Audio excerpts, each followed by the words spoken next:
تھے تاکہ اے لوگوں جس وقت لوگ گمراہی کے دلدل میں پھنسے اس وقت تمہیں امام حسین کا کردار یاد ہونا چاہیے کہ حسین نے کس طرح کردار سے زندگی گزاری، امام علی مقام کی زندگی کیا تھی، امام حسن پاک کی زندگی کیا تھی، ان کی زندگیاں ہم بھول گئے۔ میں آپ سے پوچھنا چاہتا ہوں، آپ مجھے بتائیں کہ کربلا کے 3 دن صرف ہم امام علی مقام کو دیکھ لیں اور پھر اپنے آپ کو دیکھیں، بہت توجہ کے ساتھ آپ سننا، امام علی مقام کو دیکھیں اور اپنے آپ کو ہم دیکھیں تو آپ کو یہ بات معلوم کرنی پڑے گی کہ ہم حسینی کردار پر ہیں یا یزیدی کردار پر ہیں۔ بڑی معذرت کے ساتھ حسینی کہلا کر یزید کا کردار زندہ کرنے والی قوم اگر زمین کی پشت نے دیکھا ہوگا تو وہ 14ویں صدی نے دیکھا، 14ویں صدی کے اندر دیکھا۔ اللہ اکبر، جتنے پاپ جتنے جرائم یزید کر رہا ہے وہ سارے جرائم اس قوم کے اندر موجود ہے جو اپنے آپ کو حسینی کہہ رہی ہے۔ امام حسین کا کوئی کردار اس قوم کے اندر موجود نہیں، وجہ اس لیے کہ امام علی مقام کی زندگی پڑھی نہیں، امام علی مقام کی زندگی سنی نہیں، صرف بس جذباتی نعرے، ہر جگہ جذباتی نعرے، ہر جگہ جذباتی نعرے۔ آئیے میں 2 باتیں پڑھتا ہوں آپ کے سامنے، برا مت ماننا، میری گفتگو آخری تک سننا۔ دیکھیے، ایک ہے کردار یزید اور ایک ہے امام حسین کا کردار، 2 کردار ہمارے سامنے ہیں۔ اب ہمیں یہ دیکھنا ہے، میں نہیں کہوں گا کہ کون یزید کے کردار پر ہے اور کون امام حسین کے کردار پر ہے، میں صرف آپ کو اتنا بتاؤں گا یہ یزید کرتا تھا اور یہ امام حسین کرتے تھے۔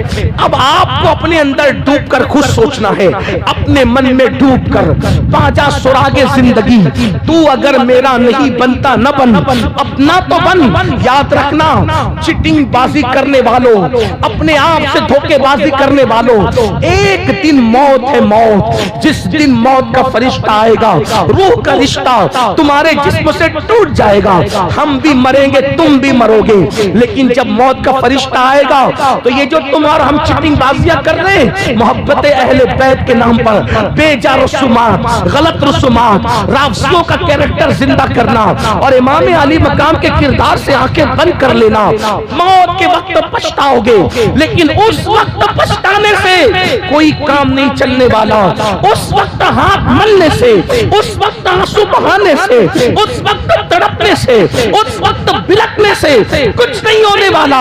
آؤ میں دونوں کا کردار پڑھتا ہوں، میری پوری گفتگو کا حوالہ ابن جریر طبری کی تاریخ طبری ہوگی، امام جلال الدین سیوطی کی تاریخ خلفہ ہوگی، ابن کثیر کی البدایہ والنہایہ ہوگی، اسی طریقے سے آئین قیامت ہوگی۔ اللہ اکبر، اور ساتھ ہی ساتھ مشہد حسین، علامہ ابو اسحاق، اللہ اکبر۔ اب آئیے ان سب کتابوں کا اتنے مجموعہ، اللہ اکبر، امام علی مقام علی جدی علیہ السلام کا یزید سے اختلاف ہوا، یزید سے امام کا اختلاف ہوا۔ دیکھو اختلاف کی کوئی نہ کوئی وجہ ہوتی ہے، بنیادی وجہ ہوتی ہے۔ اگر آج کسی سے کوئی اختلاف ہو، مثال کے طور پہ 2 علماء کا اگر اختلاف ہو تو کوئی نہ کوئی مسئلہ بیچ میں بنتا ہے کہ اختلاف کی وجہ کیا ہے، ٹھیک ہے، لیکن ایک بات یاد رکھنا، جو بہت بڑے لوگ ہوتے ہیں جن کے پاس ہر نعمت ہوتی ہے وہ جلدی سے کسی سے اختلاف نہیں کرتے، لوگ ان سے اختلاف کرتے، وہ اوروں سے جلدی سے اختلاف نہیں کرتے جس کے پاس نعمتیں ہوتی ہیں۔ اللہ اکبر، امام علی مقام کے پاس کمی کس چیز کی تھی؟ امام حسین کے پاس کمی کس چیز کی تھی؟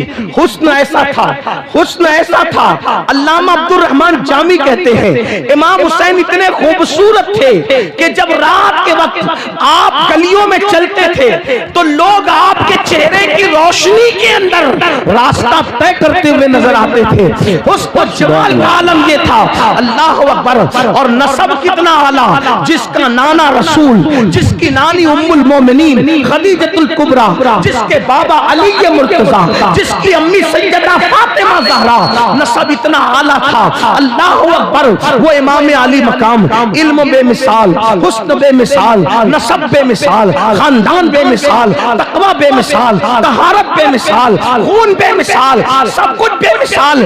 ارے ان کا گھر بھی اتنا بے مثال تھا کہ اس گھر میں سید الملائکہ جبریل امین بھی اجازت کے بغیر داخل نہیں ہوتے تھے ان کے گھر میں بے اجازت جبرائیل آتے نہیں. قدر والے جانتے ہیں قدر شان اہل بیت. اتنا اعلیٰ گھر. ان کی امی اتنی مقدس تھی کہ جس کے سر کے دوپٹے کو کبھی چاند و سورج نے نہیں دیکھا. میرے امام کہتے ہیں جس کا آنچل نہ دیکھا مہو مہر نے اس ردائے نزاہت پہ لاکھوں سلام. لیکن امام نے اختلاف کیا یزید سے. یزید پلید بدترین انسان. جتنی گندگیوں کے نام میں لے لوں ساری گندگیاں کم ہوتی ہے, یزید زیادہ گندا ہے. ٹھیک, اتنا پلید ہے یزید. یزید کو کسی نے اچھا نہیں کہا. علماء اہل حدیث انہوں نے بھی اچھا نہیں کہا. ان کی اکثریت وحید الزمان اپنی کتاب ہدیۃ المہدی کے اندر یزید کے بارے میں کہتے ہیں, وہ تو لکھتے ہیں کہ یزید تو ایسا تھا کہ اس نے کہا تھا معاذ اللہ ثم معاذ اللہ کہ بنو ہاشم پر کوئی وحی نازل نہیں ہوئی. ان لوگوں نے تو حکومت اور سلطنت کے لیے ڈرامہ رچا تھا. وہی یعنی کہ یہ تو علماء اہل حدیث کا اسٹیٹمنٹ یہ ہے یزید کے بارے میں. نئے لوگ اگرچہ بگڑے کچھ کریں حالات کے تحت سمجھوتا کریں الگ بات ہے. وحید الزبان کی کتاب ہدیۃ المہدی موجود ہے, آپ اس میں دیکھ سکتے ہیں. اسی طریقے سے آپ علماء دیوبند کی کتاب اٹھا کر دیکھیں. قاری طیب انہوں نے اپنی کتاب میں شہید کربلا کے اندر جگہ جگہ یزید کی مذمت کی. مولانا حسین تانڈوی جن کو حسین احمد مدنی کہتے ہیں انہوں نے یزید کے خلاف لکھا. یعنی کہ آپ دیکھتے چلے جائیں ایک سلسلہ ہے, کوئی یزید کو اچھا نہیں کہتا. حتیٰ کہ سکھ مذہب کے لوگ بھی ان کے اپنے مذہبی جو پیشوائے انہوں نے بھی یزید کی مذمت کی. حتیٰ کہ جو وہ گرو نانک جیسے لوگوں نے اللہ اکبر یہ یزید کے متعلق جو ہے وہ انتہائی وہ اس کا گھنونا کردار پیش کیا. اسی طریقے سے ہندو مذہب کے جو پڑھے لکھے لوگ گزرے ہیں انہوں نے یزید کی مخالفت. یزید کو کسی نے اچھا نہیں کہا. امیر المومنین حضرت عمر ابن عبدالعزیز کے دربار میں جس کا خاندانی رشتہ تھا یزید سے تعلق تھا, ان کے عمر ابن عبدالعزیز کے دربار میں یزید کو امیر المومنین کہا. تو عمر ابن عبدالعزیز نے کوڑے لگوائے امیر المومنین کہنے والے. آپ غور فرمائیں اتنا گندا تھا یزید. لیکن اختلاف کیا تھا؟ اختلاف یہ تھا کہ یزید کھلے عام شراب پیتا تھا اور شراب کو عام کرتا تھا. اس کے دربار میں شراب ایک دم علل اعلان پی جاتی تھی اور شراب کو عام کیا جا رہا تھا. اس چیز کو امام علی مقام نے محسوس کیا. ابن کثیر نے لکھا ہے کہ یزید نے سفر حج میں بھی شراب پی. یعنی آپ کے یہ جو گاؤں آپ کا ہے اگر یہاں کوئی شرابی آدمی ہو اللہ نہ کرے مگر وہ جب اللہ اس کو حج کی توفیق دے تو کم از کم جتنے دن وہ حج کے سفر میں ہوگا تو کم سے کم وہ شراب تو نہیں پیے گا.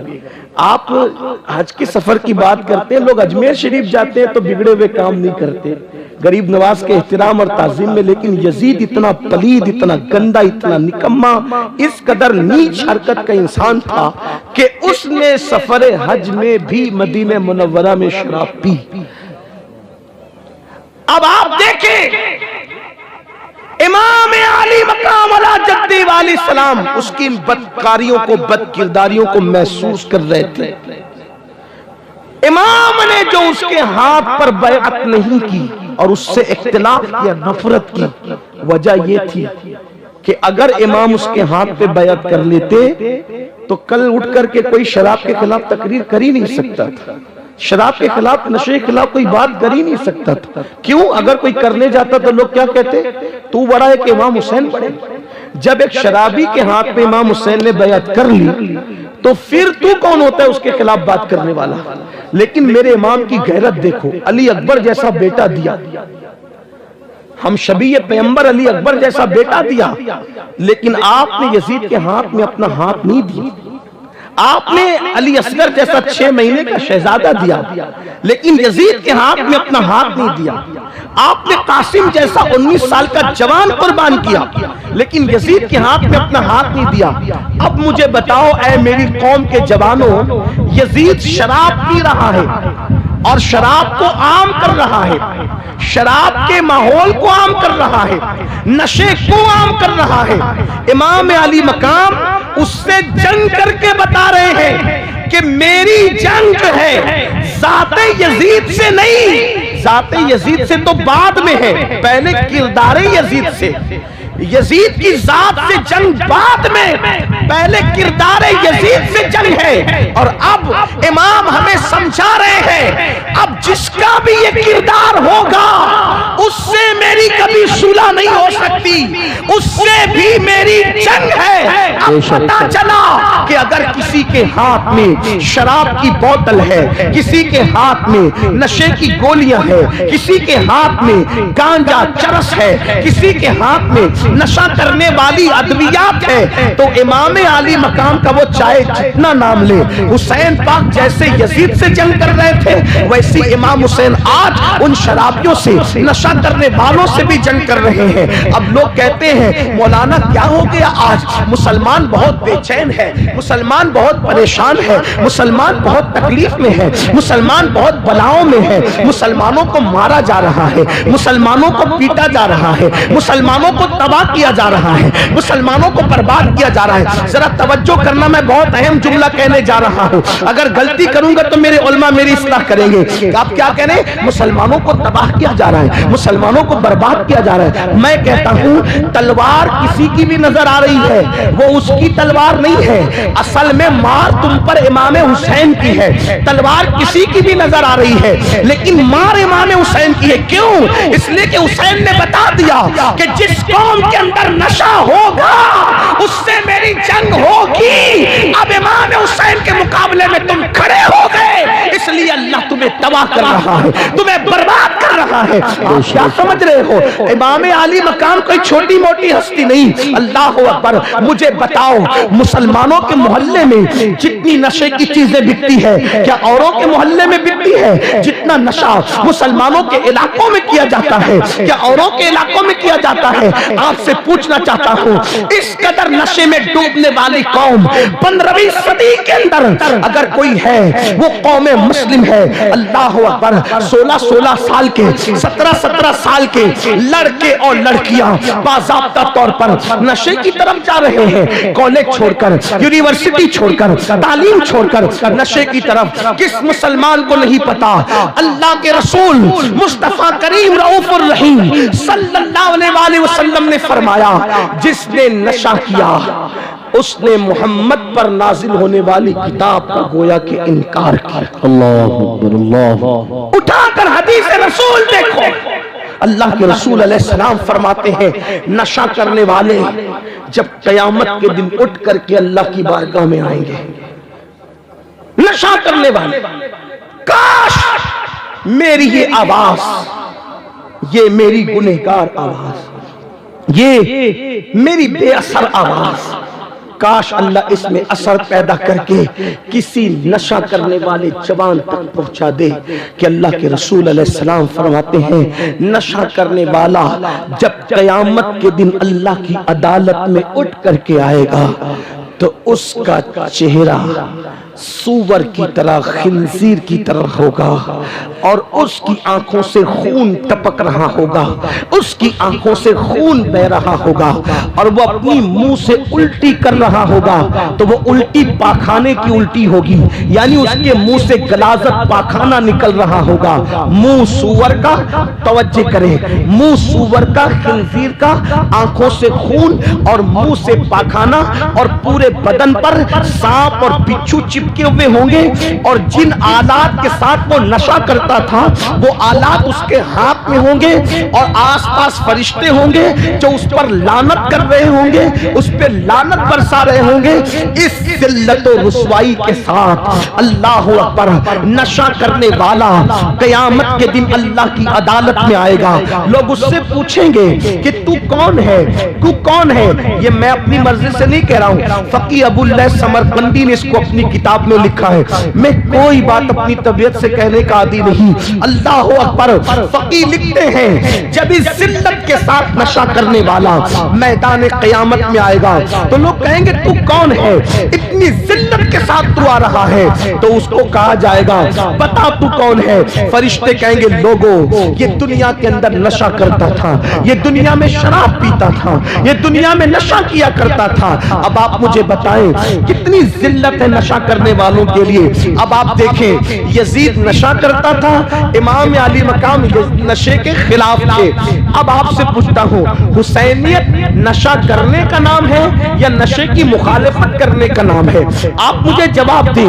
نشہ کرنے کا نام حسینیت ہے یا نشے کی مخالفت کرنے کا نام حسینیت ہے؟ اب اگر کوئی نشہ کر رہا ہے تو چاہے اس کا نام غلام حسین ہو, چاہے اس کا نام غلام علی ہو, چاہے اس کا نام عباس ہو, اگر وہ نشہ کر رہا ہے تو غلام حسین نام ہونے کے باوجود وہ حسین کا غلام نہیں, وہ یزید کا غلام ہے, کیونکہ وہ یزید کا کردار زندہ کر رہا ہے. نکلو سنیوں, میری قوم کے جوانوں, اے مسلمانوں, یزیدی کردار سے باہر نکلو. دوسری بات بہت لمبی نہیں کرنے والا, گرمی کا موسم ہے, آپ لوگ بہت گرمی میں بیٹھے اس کا مجھے خیال ہے, لیکن دوسری بات, ایک دو بات اور کروں گا, بات ختم کروں گا. دوسری بات, یزید علل اعلان نمازوں کو ترک کرتا تھا, وہ نماز نہیں پڑھتا تھا. اس نے سفر حج میں بھی نماز چھوڑی, مدینہ منورہ آ کے بھی اس نے نماز میں غفلت کی. امام کے سامنے اس کا یہ کردار موجود تھا, یہ کیریکٹر موجود تھا. آپ سے پوچھنا چاہتا ہوں, لوگ اس پر ہنستے ہیں, ہم لوگ کا مذاق اڑاتے ہیں, ابھی تک یہ لوگ نماز روزے میں ہی ڈوبے ہوئے, ابھی تک یہ لوگ نماز روزے کی بات کریں. دنیا کہاں پہنچ گئی, یہ ابھی تک نماز روزے کی بات کرتے ہیں. میں نے کہا دنیا کہیں بھی پہنچے, ہماری نماز, توجہ کرنا, ہماری نماز ہمیں وہاں تک لے جاتی ہے چاند پر جانے والے جہاں کا تصور نہیں کر سکتے. کیونکہ میرے نبی نے فرمایا جو بندہ نماز میں سجدے میں ہوتا ہے تو اللہ اور بندے کے درمیان سارے پردے اٹھا دیے جاتے ہیں, تو گویا کہ سجدہ کرنے والا ڈائریکٹ خدا کی بارگاہ میں پہنچ جاتا ہے. بلکہ ایک حدیث پاک ہے, حدیث پاک ہے کہ جب تم سجدہ کرتے ہو تو تمہارا سر خدا کے قدموں میں ہوتا ہے. اللہ کے قدم ہمارے قدم کی طرح نہیں ہے, وہ جسم و جسمانیات سے پاک ہے, لیکن سمجھانے کے لیے کہا گیا کہ بندے جب تو سجدہ کرتا ہے تو تیرا سر خدا کے قدموں میں ہوتا ہے. جیسے وجہ اللہ ہے, ید اللہ ہے, ویسے قدم بھی بیان کیے گئے, لیکن ہمارے قدموں کی طرح یہ قدم نہیں ہے جس میں انگلیاں ہیں, ناخن, ایسا نہیں ہے. تو فرمایا اللہ اکبر کہ تیرا سر اس کے قدموں میں ہوتا ہے, اس کی چوکھٹ پہ ہوتا ہے, اور وہ تیرے سامنے ہوتا ہے, اور تو اس کے سامنے ہوتا ہے جو جسم و جسمانیات سے, زمان و مکان سے پاک ہے. گویا کہ اس کی انوار اور تجلیات تجھے چاروں طرف سے گھیر لیتے ہیں, تیرا احاطہ کیے ہوئے ہیں. میرے آقا علیہ السلام کے پیارے دیوانوں, یزید نماز میں کوتاہیاں کرتا تھا. آج لوگ کتنے ہیں جو مسجدوں کو آباد کرتے ہیں, جلسے کے نام پہ تو ہزاروں جمع ہوں گے, لیکن نماز کے نام پہ کتنے, مسجدوں کے اندر دھول ہے. اچانک چلے جاؤ مسجدوں میں, چٹائیوں پہ دھول ہے, چٹائیوں پہ گرد و غبار ہے, لوگ نماز میں بالکل دھڑلے کے ساتھ نماز چھوڑ رہے ہیں. سن لو, پورے قرآن میں 700 مرتبہ میرے اللہ نے نماز کا حکم دیا ہے. اور یاد رکھنا, آپ اپنے آپ کو رضوی کہہ لو, اشرفی کہہ لو, برکاتی کہہ لو, صابری کہہ لو, مداری کہہ لو, کاملی کہہ لو, ابو الولائی کہہ لو, جنتی کہہ لو, حسینی کہہ لو, محمدی کہہ لو, کچھ بھی کہہ لو, ان ذمہ دار علماء کی موجودگی میں کہتا ہوں, نماز چھوڑ کر تم اللہ کی عدالت میں اپنے آپ کو سچا مومن ثابت نہیں کر سکتے. بے شک بے شک بے شک, حق حق حق, سبحان اللہ. زندگی میں سجدہ نہیں, نماز سے کوسوں دور. اور جب کہا جاتا ہے نماز پڑھو تو کہتے ہیں مولانا ٹائم نہیں ملتا. اگر ٹائم نہیں ملتا تو پھر مسلمان کیوں ہے, کیسے ہے؟ تجھے کھانے کے لیے ٹائم ہے, تجھے سونے کے لیے ٹائم ہے, تجھے ناچ گانے کے لیے ٹائم ہے, تجھے واٹس ایپ فیس بک کے لیے ٹائم ہے, تجھے عورتوں کے ساتھ بیٹھنے اٹھنے کے لیے ٹائم, دوستوں کے ساتھ اٹھنے بیٹھ, تجھے اللہ کے لیے ٹائم. ایک وقت کی نماز کے لیے صرف 10 منٹ کا ٹائم, صرف 10 منٹ, 10 منٹ سے زیادہ کا ٹائم نہیں نہیں لگتا. اور ہم اگر ٹائم نکالنا چاہیں تو بالکل نکال سکتے، اس لیے کہ ٹائم کسی کو نہیں ملتا، نکالنا پڑتا ہے. آپ جلسے میں ٹائم نکال کر آئے تو پہنچے. اگر تھوڑی سستی کرتے تو اپنیاں بے شمار لوگ ہیں جو آنا چاہتے تھے، سستی کی نہیں آئے، بستر پہ لیٹے لیٹے سو گئے، بیٹھے رہ گئے باتیں کرتے ہوئے نہیں آئے. ٹائم نکالنا پڑتا ہے. نماز پڑھو اس سے پہلے کہ تمہاری نماز جنازہ پڑھی جائے. نماز پڑھو اس سے پہلے کہ تمہارا روح کا رشتہ تمہارے جسم سے ٹوٹ جائے. نماز پڑھو اس سے پہلے کہ موت سے تمہاری آنکھیں بند ہو جائے. میرے عزیز، میرے بھائی، اللہ اکبر. اگر تو نماز نہیں پڑھتا تو یاد رکھ، اپنے آپ پہ رحم کر، اپنے آپ پہ رحم کر. اللہ کے رسول غیب دا نبی صلی اللہ علیہ وآلہ وسلم نے فرمایا، سب سے زیادہ موت کے وقت اگر کسی کو تکلیف ہوتی ہے تو بے نمازی کو تکلیف ہوتی ہے. قیامت کے دن سب سے زیادہ عذاب اگر کسی کو ہوگا تو بے نمازی کو ہوگا. ایک حدیث سن لیجئے جس کو علامہ عثمان ابن حسن نے درۃ الناصحین کے اندر نقل کیا ہے. یہ حدیث سن لیں، اس کے بعد ایک اور بات کر کے بات مکمل کرتے ہیں. دل کے کانوں سے سننا. میرے آقا صلی اللہ علیہ وآلہ وسلم کے دیوانوں، اپنی بات نہیں کر رہا ہوں، کتاب کے حوالے سے مصطفیٰ جان رحمت کی بات کر رہا ہوں. اے میرے بھائیو، کھیل کود میں کب تک زندگی گنواتے رہو گے؟ اے میرے بھائیو، کب تک اللہ سے دور بھاگتے رہو گے؟ اپنی بہنوں سے بھی کہتا ہوں، جہالت کی زندگی کب تک گزارو گی؟ کب تک سیریل، فلمیں، گانے، باجے، تماشوں میں مصروف رہو گے؟ ہائے ہائے، جو قوم اہل بیت کی محبت کا نعرہ لگائے اس قوم کی زندگی میں سجدہ نہیں.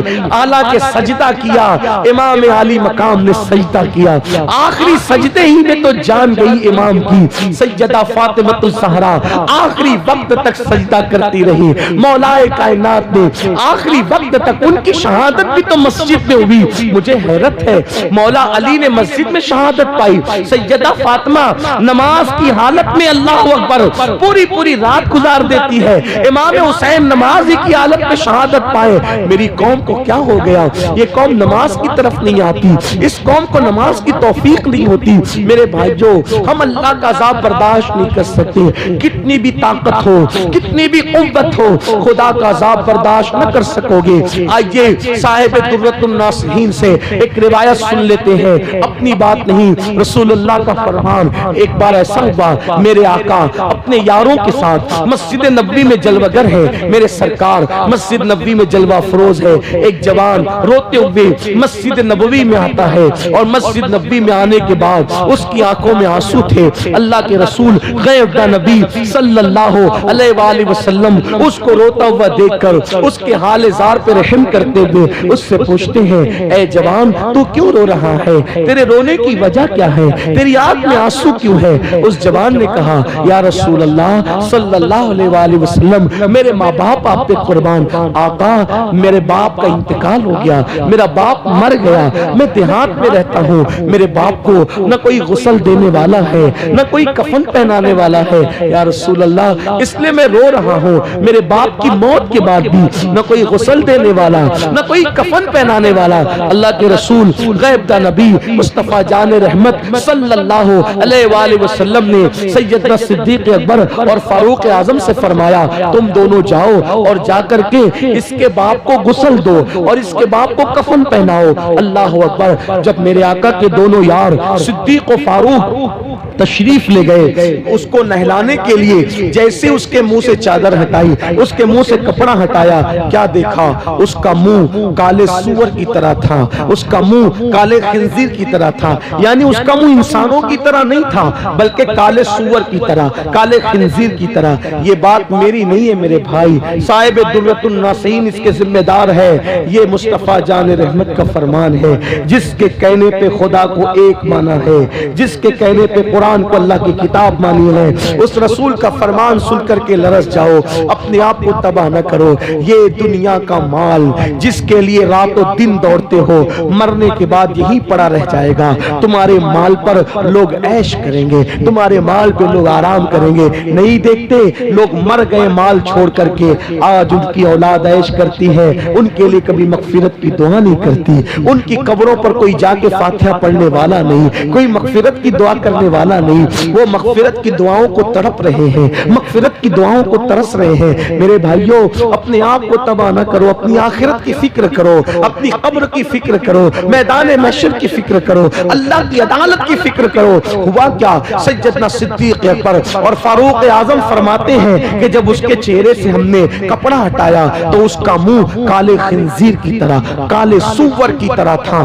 جیسے ہی ہٹایا پیروں کے نیچے سے زمین کھسک گئی، زمین نکل گئی، فوراً اس کے منہ پہ کپڑا ڈالا اور ایک قاصد کو اللہ کے رسول غیب دا نبی صلی اللہ علیہ وآلہ وسلم کی بارگاہ میں بھیجا۔ جب قاصد حضور کے پاس آیا تو کہا یا رسول اللہ صلی اللہ علیہ وآلہ وسلم، صدیق و فاروق کو آپ نے اس کو غسل دینے کے لیے اور کفن پہنانے کے لیے بھیجا، لیکن اس کو کیسے غسل دے، کیسے کفن پہنائے؟ اس کا منہ تو سور کی طرح، کالے خنزیر کی طرح ہو گیا۔ اس دیہات میں اللہ کے رسول علیہ الصلوۃ والتسلیم بنفس نفیس تشریف لائے۔ میرے آقا بذات خود وہاں پر اس دیہات میں تشریف لائے اور آنے کے بعد میرے آقا علیہ السلام نے پھر اپنے ہاتھ اٹھائے اور دعا کی، اے اللہ اس کا منہ ٹھیک کر دے، اس کا جو منہ کالے سور کی طرح، کالے خنزیر کی طرح ہوا ہے، اس کا منہ ٹھیک کر دے، اس کا منہ درست کر دے۔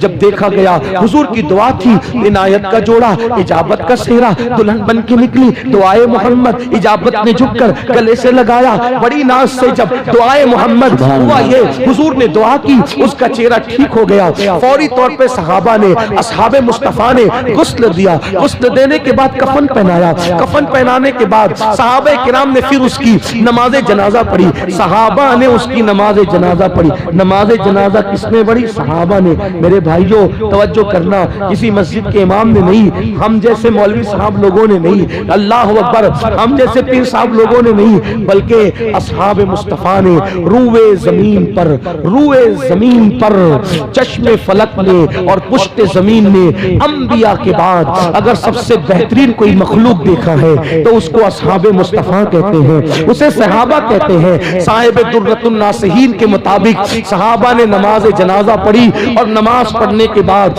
جب اس شخص کو قبر میں رکھا جانے لگا تو کسی نے دھیرے سے کہا، پہلے تو اس کا منہ کالے سور اور خنزیر کی طرح ہو گیا تھا، اب مرنے کے بعد جب منہ ایسا ہوا تو قبر میں رکھنے سے پہلے بھی تو ایک بار دیکھ لو کہ اس کا منہ کیسا ہے، دفن کرنے سے پہلے تو اس کا منہ دیکھ لو، منہ کیسا ہے۔ جب نماز جنازہ کے بعد اور دفن سے پہلے پھر کپڑا ہٹایا گیا چہرے سے تو اب بھی اس کا منہ کالے سور کی اور کالے خنزیر کی طرح تھا۔ اگر آج کسی کا منہ ایسا ہو جائے تو کتنا ہنگامہ ہوگا؟ اس وقت ہوا۔ دیکھنے والوں میں ہمت تھی، طاقت تھی، اللہ کے رسول زمین کے اوپر ظاہری طور پہ موجود تھے۔ صحابہ نے پوچھا، آقا اس کا منہ کالے سور کی طرح، کالے خنزیر کی طرح بار بار کیوں ہو جاتا ہے؟ تو میرے آقا نے خود کوئی جواب نہیں دیا، فرمایا اس کے بیٹے کو بلاؤ۔ جب اس کے بیٹے کو بلایا گیا تو فرمایا، تو سچ بتا، میرا اللہ کسی پہ ظلم نہیں کرتا، میرا اللہ کسی پہ ظلم نہیں کرتا، زیادتی نہیں فرماتا، میرا اللہ تو اپنے بندوں سے بہت پیار کرتا ہے۔